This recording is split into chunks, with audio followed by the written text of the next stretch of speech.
Hello everyone, good morning all of you. JS in classes में आपका स्वागत है। तो आज के हम करंट अफेयर्स के बारे में देखते हैं। तो सबसे पहले हम वैज्ञानिकों ने हाल ही डबल एस्टेरॉयड रीडायरेक्शन टेस्ट, जिसे हम डार्ट, मिशन के दौरान की गई टिप्पणियों को जारी किया गया है। तो कौन कौन सी टिप्पणियाँ हैं उनके बारे में हम देखेंगे। तो डार्ट डार्ट क्या होता है? Double asteroid redirection test. तो आपसे अगर एग्जाम में डार्ट की फुल फॉर्म पूछे तो डबल एस्टेरॉयड डायरेक्शन टेस्ट होता है। जो ये मिशन है, इसके दौरान की गई टिप्पणियों को देखते हैं।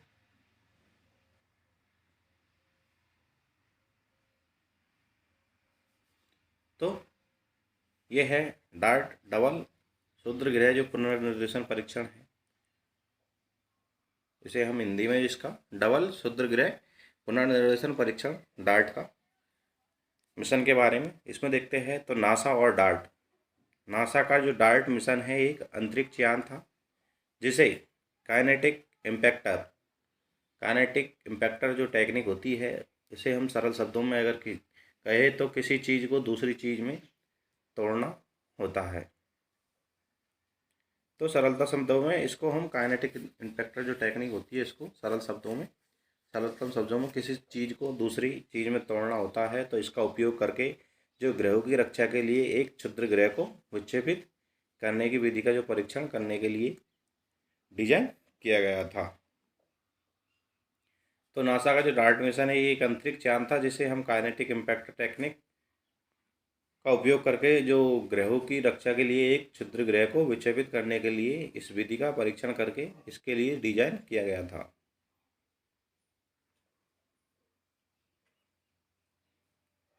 अब डार्ट है जो काइनेटिक इम्पैक्टर द्वारा जो क्षुद्र ग्रह का विक्षेपण को प्रदर्शित करने वाला अब तक का सबसे पहला अंतरिक्ष मिशन था। जो ये डार्ट है जो काइनेटिक इम्पैक्टर द्वारा जो क्षुद्र ग्रह के जो विक्षेपण को प्रदर्शित करने वाला अब तक का ये पहला ही अंतरिक्ष मिशन था।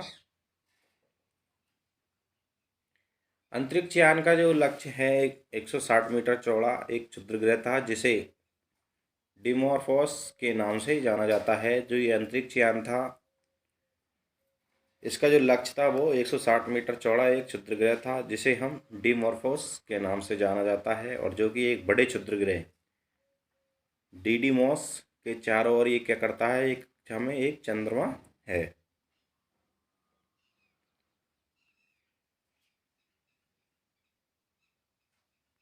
और ये इसे नवंबर 2021 में लॉन्च किया गया था। और डार्ट अंतरिक्ष यान है जो 26 सितंबर 2022 को डिमॉर्फोस, जो कि एक छोटा क्षुद्र ग्रह होता है डिमॉर्फोस, और डी फोर्स होता है जो एक बड़ा क्षुद्र ग्रह होता है। तो डार्ट अंतरिक्ष यान 26 सितंबर 2022 को डिमॉर्फोस से सफलतापूर्वक टकराया, जिससे क्षुद्र ग्रह की कक्षा में 33 मिनट का परिवर्तन हुआ। तो डार्ट में जो अंतरिक्ष यान है 26 सितंबर 2022 को डिमॉर्फोस से सफलतापूर्वक टकराया था, जिससे क्षुद्र ग्रह की कक्षा में 33 मिनट का ये चेंज देखने को मिला है, परिवर्तन हुआ। ये पहली बार है जब मानवता ने जानबूझकर अंतरिक्ष में किसी खगोलीय पिंड को गति को बदला। तो ये जो ये मिशन है, ये पहली बार ही मानवता से जानबूझकर अंतरिक्ष में किसी खगोलीय जो पिंड है उनकी गति को ये बदला। इसके बाद में हम नेक्स्ट देखते हैं।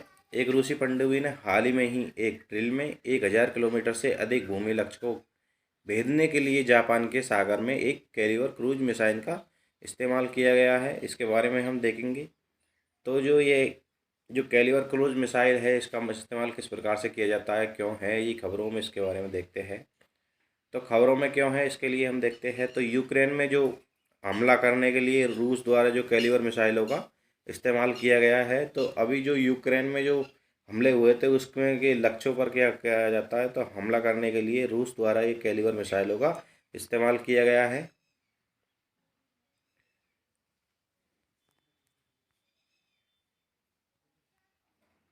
और रूस ने काला सागर में जो पनडुब्बियाँ और जहाज़ों से क्या हुआ था, ये कैलिबर मिसाइल लॉन्च करके जो यूक्रेन के बिजली स्टेशनों को निशाना बनाया गया था।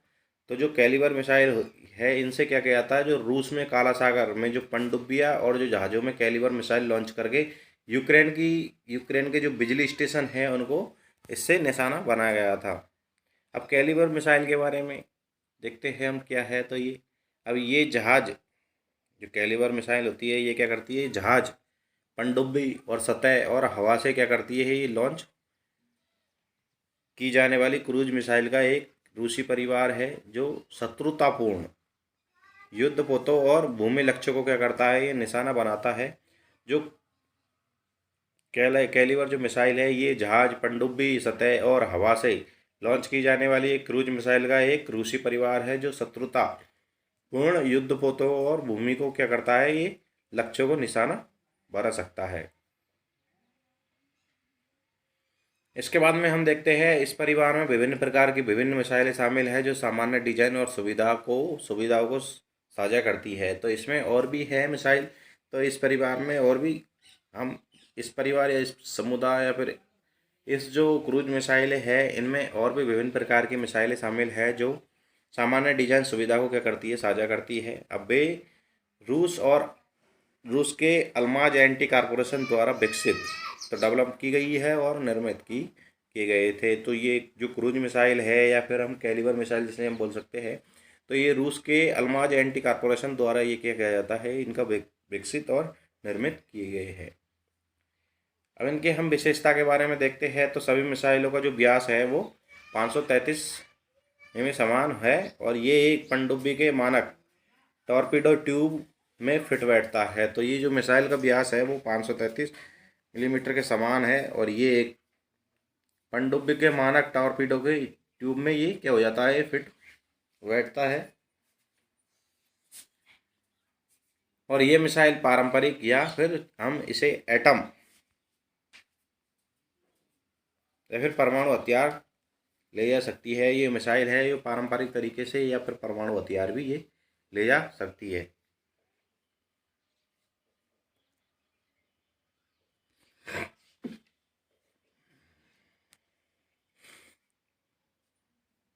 ये मिसाइल क्या होती है, सैटेलाइट नेविगेशन अपडेट के साथ ही इनर्शियल गाइडेंस का इस्तेमाल करती है। जो ये कैलिबर जैसी मिसाइल है, ये क्या करती है, तो ये मिसाइल क्या होती है, सैटेलाइट नेविगेशन होती है। जो सैटेलाइट के जरिए ये क्या करती है, अपडेट होती रहती है और साथ ही साथ में क्या करती है, इनर्शियल गाइडेंस का इस्तेमाल भी ये करती है। तो ये सैटेलाइट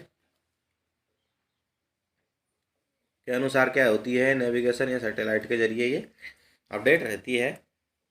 वे दुश्मन के बचाव से बचने के लिए क्या करती है, ये टर्मिनल चरण में सुपरसोनिक गति से भी तेज ला सकती है। ये जब ये दुश्मन या फिर हमला होता है तो इसके बचाव से बचने के लिए क्या करती है, ये टर्मिनल चरण में आ जाती है। ये में सुपरसोनिक जो होती है उस गति से भी ये तेज ला सकते हैं।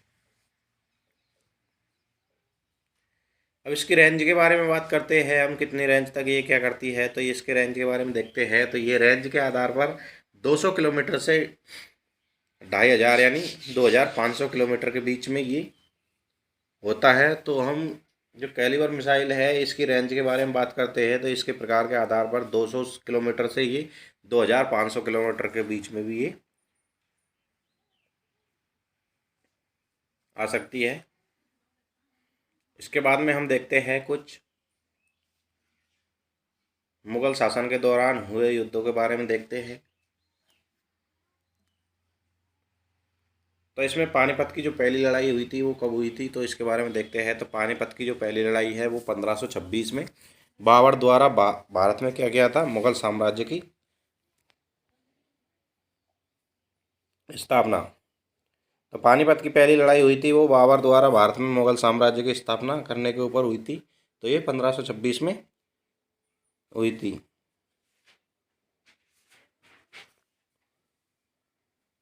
पानीपत की पहली लड़ाई 1526 बाबर द्वारा भारत में मुगल साम्राज्य की स्थापना करने के कारण ये हुई थी।